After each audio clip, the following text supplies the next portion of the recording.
Le sanatorium se dressait hors du temps. Briques noircies, vitres brisées, toiles d'araignée comme des rideaux oubliés. Je suis venu pour l'histoire, pour les archives, pour comprendre la méthode du docteur Vael. Un homme qui croyait pouvoir extraire la douleur. Comme on retire une épine. Il appelait ça l'ablation mémorielle. Moi, je l'appelais une folie organisée. Jusqu'à ce que je trouve les journaux, les premiers volumes parlent de protocole, de rythme cardiaque, de substances rares. Puis les mots changent. Le souvenir n'est pas une image, c'est un poids. On ne le supprime pas, on le transfère. Il ne détruisait rien, il déplaçait. La peur d'une mère, la honte d'un soldat, le remords d'un frère. Il les isolait, les notait, les enfermait dans le papier. Je suis resté des heures, assis sur une chaise bancale, à lire, à comprendre, à croire que c'était de la théorie.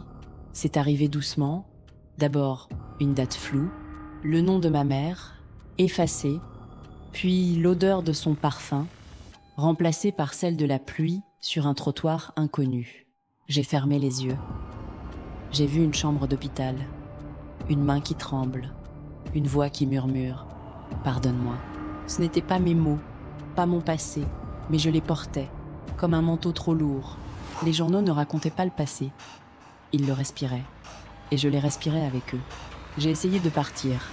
La porte était ouverte. Mais mes jambes connaissaient un autre chemin, celui d'un couloir que je n'avais jamais vu, d'une porte peinte en bleu, d'un lit au drap tiré.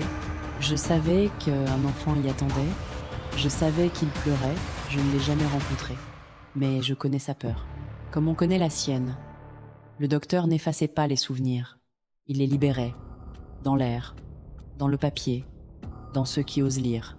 Je ne suis plus l'historien qui a franchi le seuil, je suis devenu le lieu, le réceptacle, le témoin de vie que je n'ai pas vécu, mais que je porte désormais.